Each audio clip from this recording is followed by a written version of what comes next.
Hello students, कैसे हैं आप सब।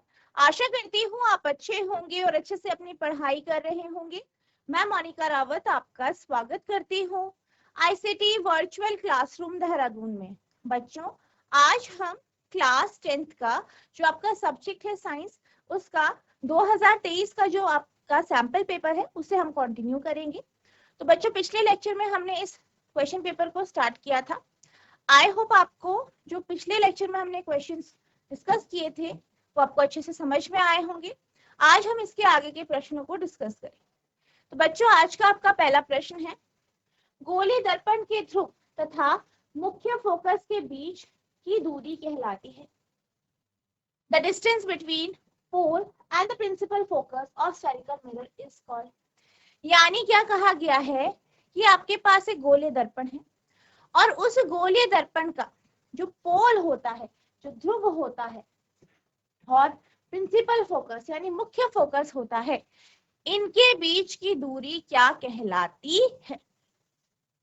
ऑप्शंस है, पहला है वक्रता त्रिज्या यानी रेडियस ऑफ कर्वेचर, दूसरा है फोकस दूरी यानी फोकल लेंथ, तीसरा है वक्रता केंद्र, ठीक है, तीसरा है आपका वक्रता केंद्र यानी सेंटर ऑफ कर्वेचर, और चौथा है आपका मुख्य अक्ष यानी प्रिंसिपल एक्सिस।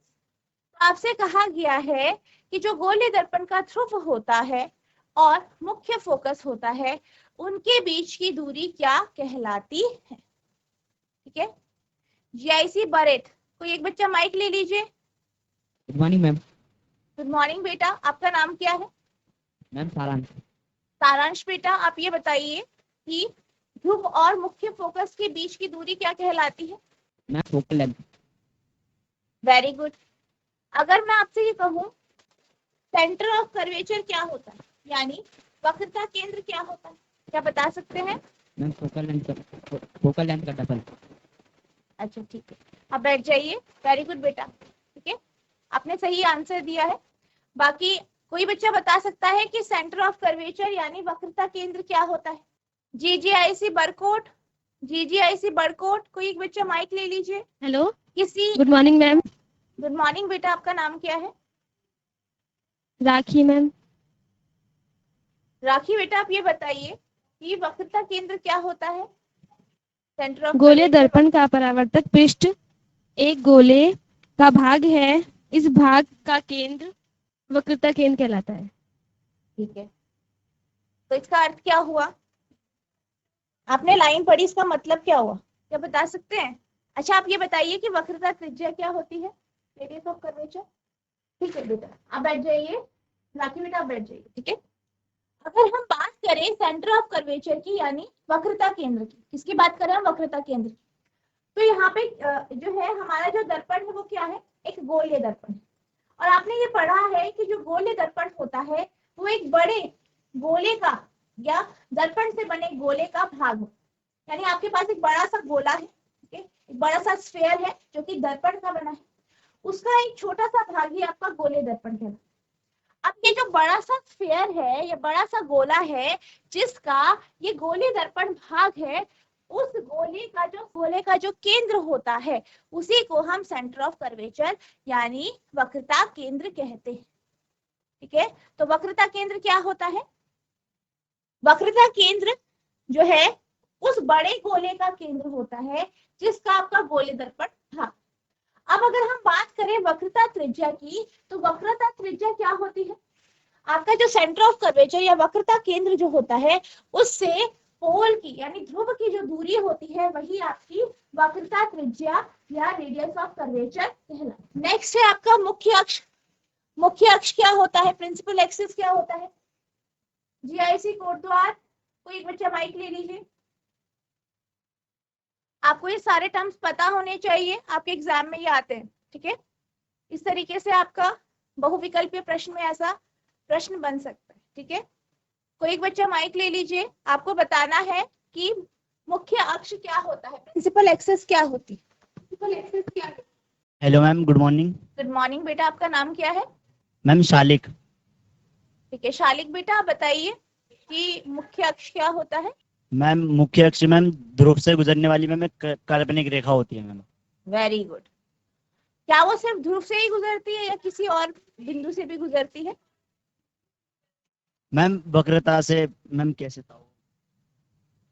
मैम ध्रुव वक्रता से होकर के मैम वक्रता से गुजरती है मैम। वक्रता केंद्र और मुख्य फोकस जो होता है, ठीक है, जो और मैम फोकस होता मुख्य है उससे। फोकस। हाँ, वेरी गुड, आपने बिल्कुल यस मैम। सही आंसर दिया, वेरी गुड शालिक, वेरी गुड। तो तालियां बजाएं, ठीक है, बैठ जाइए। Thank you ma'am. तो आपका जो प्रिंसिपल एक्सेस या मुख्य अक्ष जो होता है बेटा, आप बैठ जाइए, ठीक है। तो ये क्या होता है, ये बेसिकली एक काल्पनिक रेखा है, एक इमेजिनरी लाइन है जो आपके पोल यानी ध्रुव, सेंटर ऑफ कर्वेचर यानी वक्रता केंद्र और फोकस से होकर गुजरती है, ठीक है। अब ये जो क्वेश्चन था इसका जो आंसर था वो क्या था आपका, फोकल लेंथ यानी फोकस दूरी, ठीक है। तो ये आपका यहाँ पे आंसर था, ठीक है। तो यहाँ पे आप देख सकते हैं इस प्रकार का जो प्रश्न है, हमने जो आपके प्रीवियस ईयर के क्वेश्चन पेपर हमने देखे उनमें भी हमने इस तरह का प्रश्न देखा था। तो आपको जो है, जो आपका गोलीय दर्पण है और आपका जो लेंस का जो पार्ट है, दोनों का आपके जो ये बेसिक जो आपके कि ध्रुव क्या होता है, ठीक है, सेंटर ऑफ कर्वेचर क्या होता है, वक्रता केंद्र क्या होता है, ठीक है, प्रिंसिपल एक्सेस या मुख्य अक्ष क्या होता है, ये सारी चीजें आपको पता होनी चाहिए। इस प्रकार का आपका प्रश्न बन सकता है, ठीक है, आप इसे नोट करें। अब हम चलते हैं अगले प्रश्न की ओर। तो आपका अगला प्रश्न है, कोई विद्युत बल्ब 220 वोल्ट के जनित्र से संयोजित है, यानी आपके पास क्या है, एक इलेक्ट्रिक बल्ब या विद्युत बल्ब है, उसे हमने क्या किया है, एक जनरेटर से या एक जनित्र से जोड़ा है जो कि 220 वोल्ट का जो है विभव उत्पन्न करता है। बल्ब से 0.50 एम्पेयर विद्युत धारा प्रवाहित होती है, और जो बल्ब है, बल्ब से जो करंट या जो आपकी धारा जो है वो फ्लो जो करती है या प्रवाहित होती है, वो कितनी धारा लेता है बल्ब, आपकी 0.50 एम्पियर, ठीक है। बल्ब की शक्ति ज्ञात कीजिए, तो आपको क्या निकालना है, बल्ब की शक्ति यानी पी का मान। An electric bulb is connected with a generator of 220 volt. The current flows in bulb is 0.50 ampere. Calculate the power of bulb. ठीक है, तो यहाँ पे आपको क्या दिया गया है, आपको सबसे पहले जो है वोल्टेज दिया गया है, दूसरा करंट दिया गया है, आपको पावर निकालनी है बल्ब की पावर, ठीक है। तो सबसे पहले जो आपको इंफॉर्मेशन दी गई है उसे हम नोट करेंगे। तो यहाँ पे आपके पास क्या दिया गया है, सबसे पहले आपको क्या दिया गया है, विद्युत विभव दिया गया है,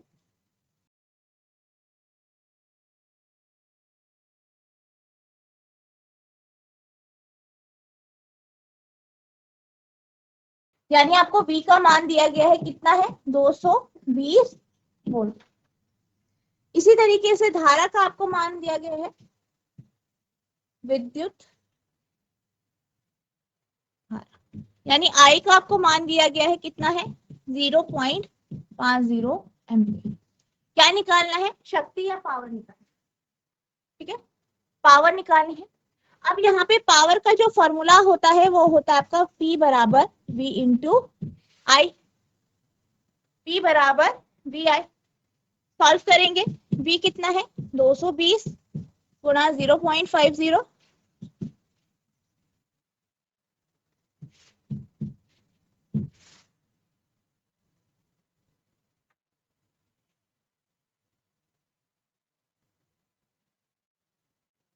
ठीक है। तो यहाँ पे आपका आ गया 110 वॉट, ठीक है। तो ये आपकी पावर या शक्ति है, ठीक है। तो आपकी जो बल्ब की शक्ति आई है वो आपकी कितनी आई है, 110 वॉट।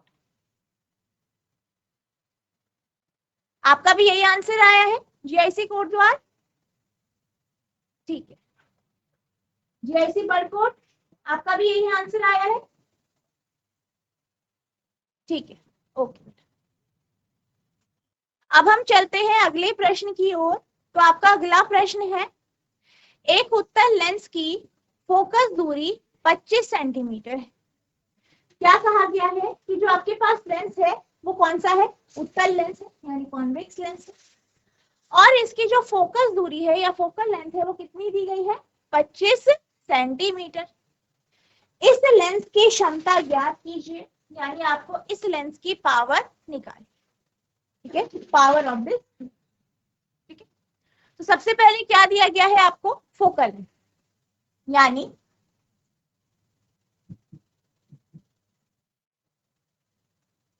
उत्तल लेंस का की फोकस दूरी आपको दी गई है,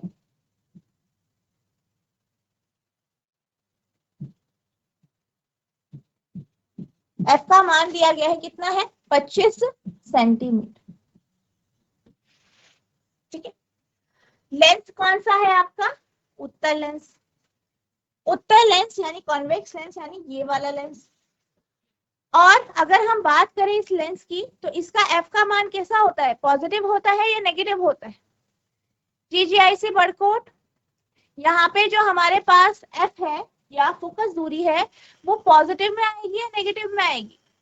जीजीआईसी बरकोड, कोई एक बच्चा माइक ले लीजिए। पॉजिटिव। वेरी गुड, क्यों आएगी बेटा पॉजिटिव, ठीक है, आपने बिल्कुल सही आंसर दिया राखी, वेरी गुड बेटा, सब तालियां बजाएंगे, वेरी गुड, ठीक है। तो यहाँ पे इसलिए आएगा क्योंकि ये जो सतह है इसका जो आपकी फोकल लेंथ होगी वो इधर की तरफ आपकी, क्योंकि इसका फोकस इधर की तरफ है, ठीक है। और आपको पता है कि अगर हम बात करें लेंस की या आपका दर्पण है तो उसका जो राइट साइड है, ठीक है, ये लेफ्ट है ये राइट है, ठीक है, यानी जो दाहिना साइड है या दाईं ओर, जब भी आप वैल्यूज देते हैं तो आप पॉजिटिव में, ठीक है। तो यहाँ पे ये आपका पॉजिटिव आएगा 25, ठीक है। अब यहाँ पे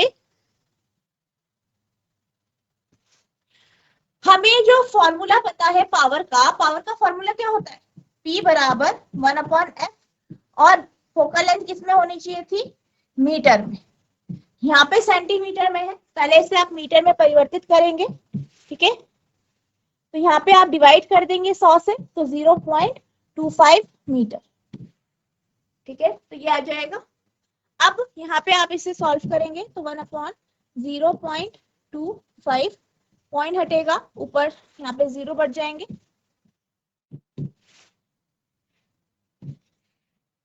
ठीक है। तो आपके पास आ जाएगा 4 डायोप्टर +4, ठीक है। तो ये आपका 4 डायोप्टर यहाँ पे आंसर आ जाएगा। तो आप लिखेंगे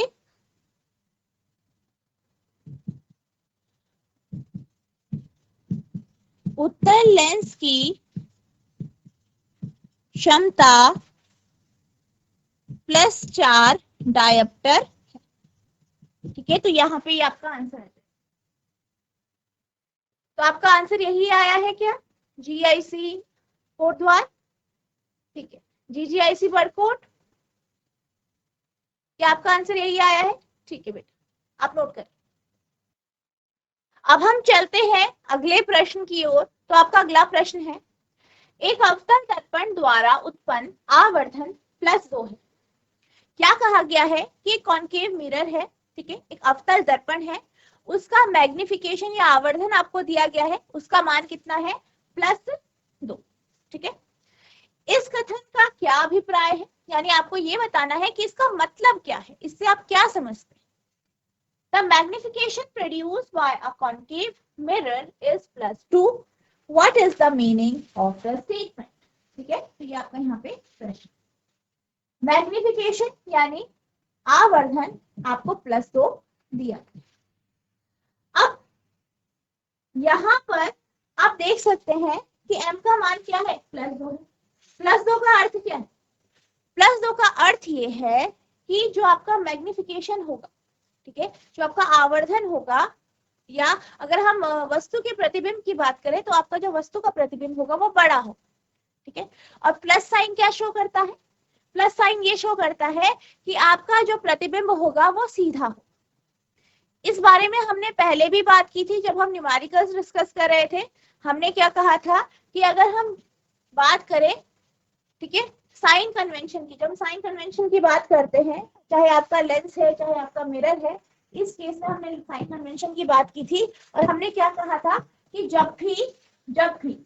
जब भी आपके प्रतिबिंब की ऊंचाई नेगेटिव में आएगी, तो नेगेटिव का अर्थ क्या होता है कि आपका जो प्रतिबिंब है वो उल्टा बनेगा, वहीं अगर प्रतिबिंब की ऊंचाई पॉजिटिव है तो यानी आपका प्रतिबिंब सीधा बने, यानी मुख्य अक्ष के अगर ऊपर या सीधा जो है आपका प्रतिबिंब बन रहा है तो आपकी वैल्यू पॉजिटिव आएगी, और अगर उल्टा बन रहा है या मुख्य अक्ष के नीचे की ओर बन रहा है या उल्टा बन रहा है इस तरीके से, तो क्या होगा, आपकी नेगेटिव वैल्यू।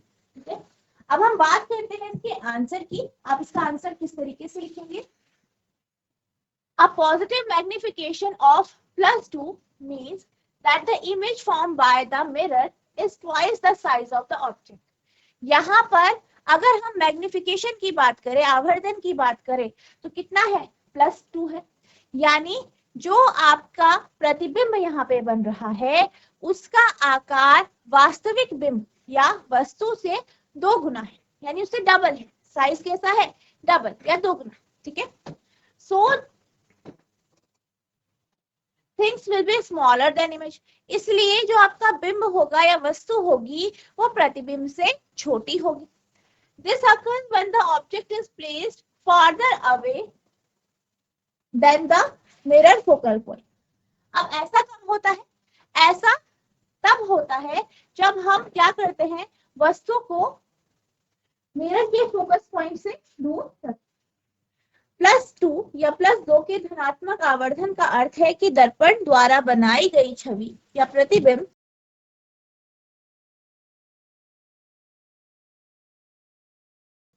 आकार के दुगनी है, तो वस्तु प्रतिबिंब से छोटा है। ठीक है, प्रतिबिंब से छोटा है। ठीक है, तो ये यहाँ पे हमें इससे पता चला। ठीक है, इतना आप यहाँ पे आंसर। ठीक है, और आप ये भी लिखेंगे and the image will be erect, यानी आपका प्रतिबिंब क्या होगा? सीधा।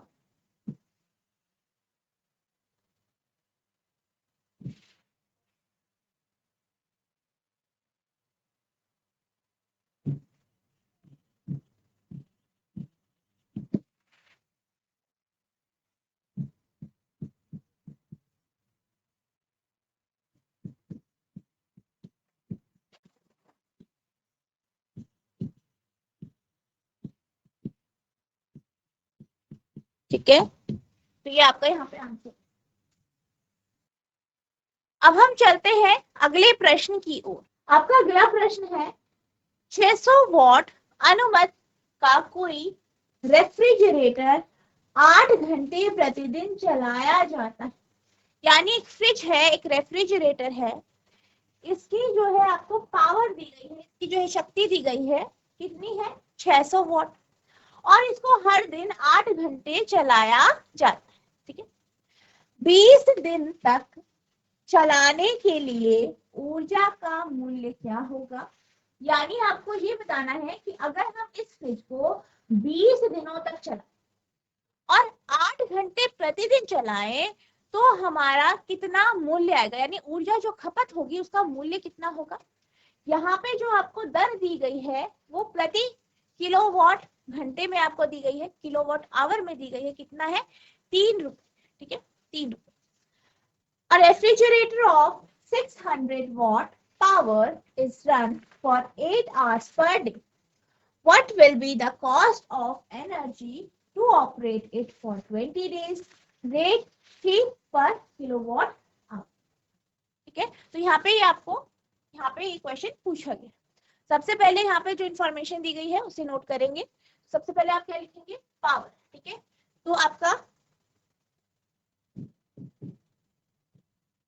रेफ्रिजरेटर की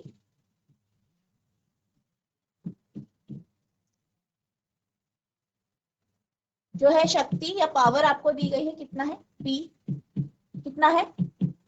600 वॉट। ठीक है, 600 वॉट दिया गया है। प्रतिदिन कितना चलाया जाता है? 8 घंटे। ठीक है,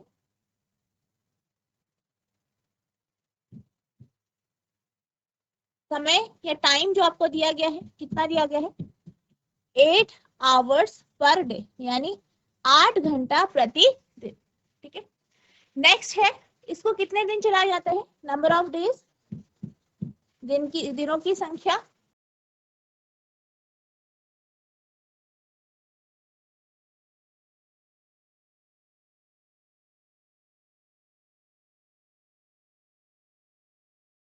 दिनों की संख्या, नंबर ऑफ डेज, यानी डी आपको कितना दिया गया है, 20 दिन यानी 20 डेज। और आपको क्या दी गई है, ऊर्जा खपत की दर।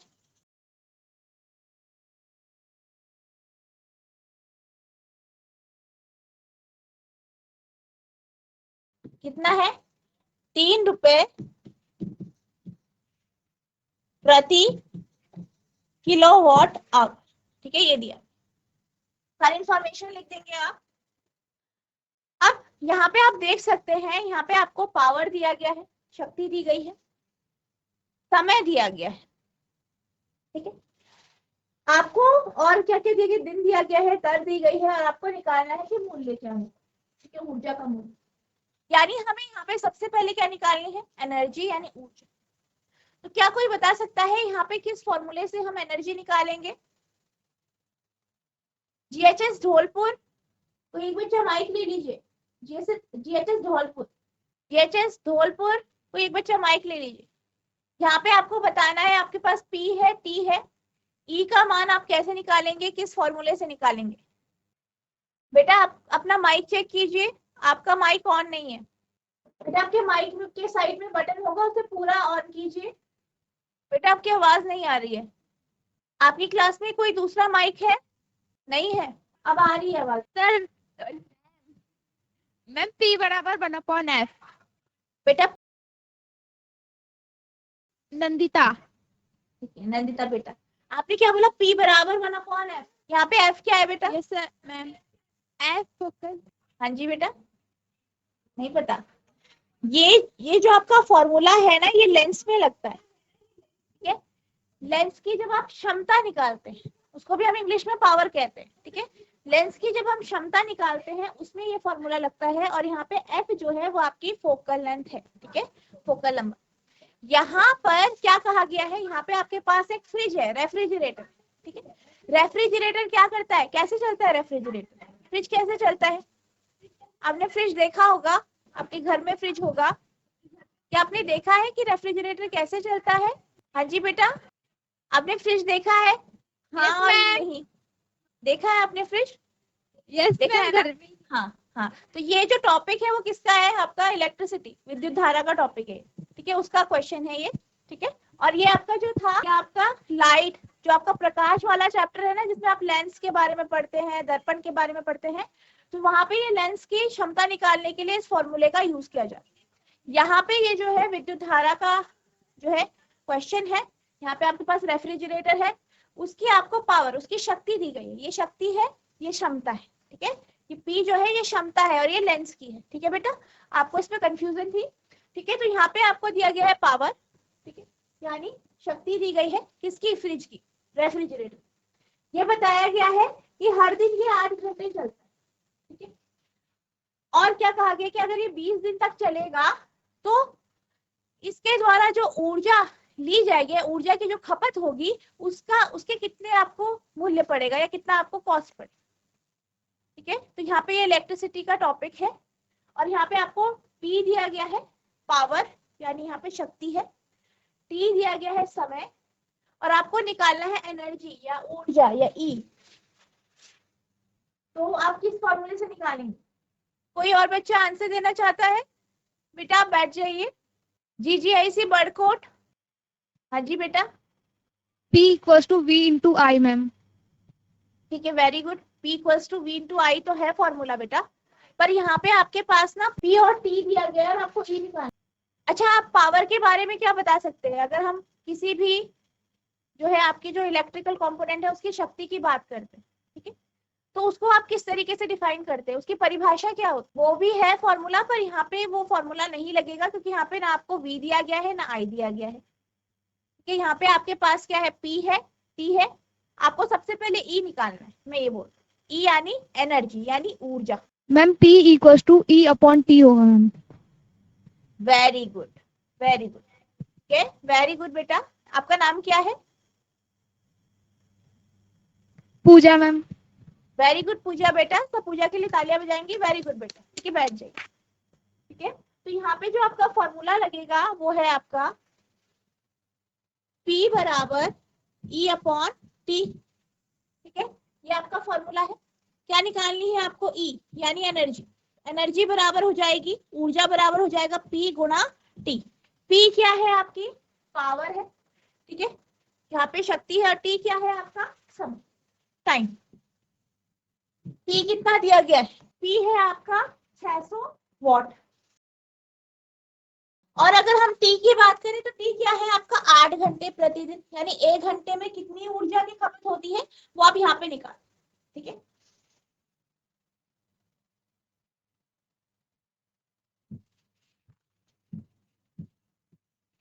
ठीक है, तो ये आपका आ गया, कितना आया? 4800 वॉट आवर या 4800 वॉट आवर। ठीक है, इसे आप किलो वॉट घंटे में कन्वर्ट कर सकते हैं, तो ये हो जाएगा 4.8 किलो वॉट आवर। ठीक है, 4.8 किलो वॉट आवर। अब ये किसके लिए आया है? ये एक दिन के लिए। ठीक है, प्रतिदिन। ठीक है, ऊर्जा की जो खपत है वो आई है।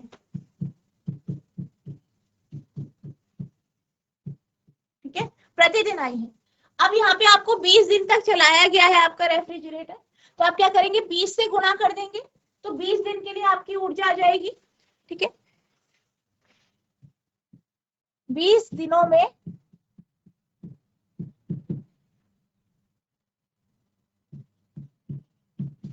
ऊर्जा की खपत।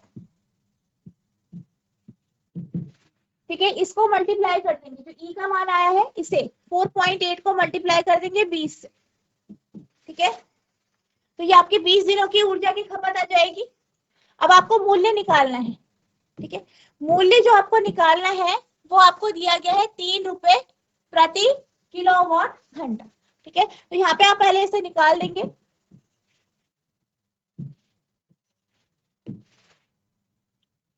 ठीक है, तो ये आ गया आपका 20 दिन के लिए ऊर्जा की खपत। ठीक है, 96। ठीक है, 96 किलोवाट आवर ये आ गया है, ये पॉइंट है। हाँ, ये आ गया है 20 दिन के लिए।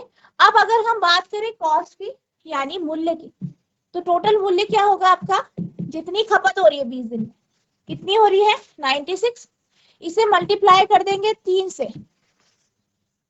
3 लिखा है ना, 3 रुपए। ठीक है, प्रति किलोवाट घंटा, तो 3 से आप मल्टीप्लाई कर देंगे तो आपका टोटल मूल्य आ जाएगा, कुल। ठीक है, कुल मूल्य, क्योंकि 1 किलोवाट प्रति घंटा के किलोवाट घंटा के लिए कितना आया है? 3, तो 96 के लिए आप 3 से मल्टीप्लाई कर देंगे। ठीक है,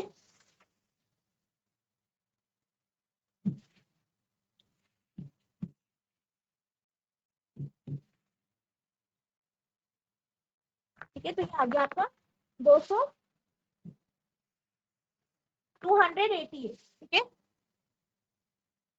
ठीक है, तो 288 रुपए आपका यहाँ पे आ गया है। तो आप लिखेंगे 20 दिनों तक रेफ्रिजरेटर को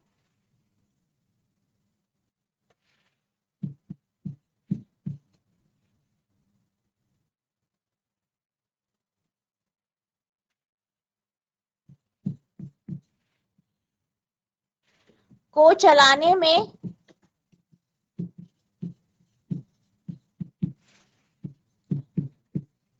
₹288 लगेंगे।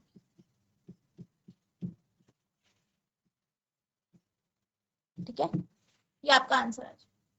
बच्चों, आपको ये क्वेश्चन क्लियर हुआ है? अगर हो गया है तो हाथ खड़ा कीजिए।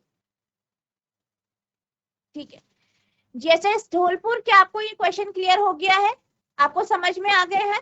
ठीक है, और आपको यहाँ पे समझ में आया कि जो हमने पहले पावर की बात की थी वो क्या थी? लेंस की क्षमता। ठीक है, जो पी था वो लेंस की क्षमता थी, वहां पे हम लेंस की कॉन्सेप्ट को पढ़ रहे थे।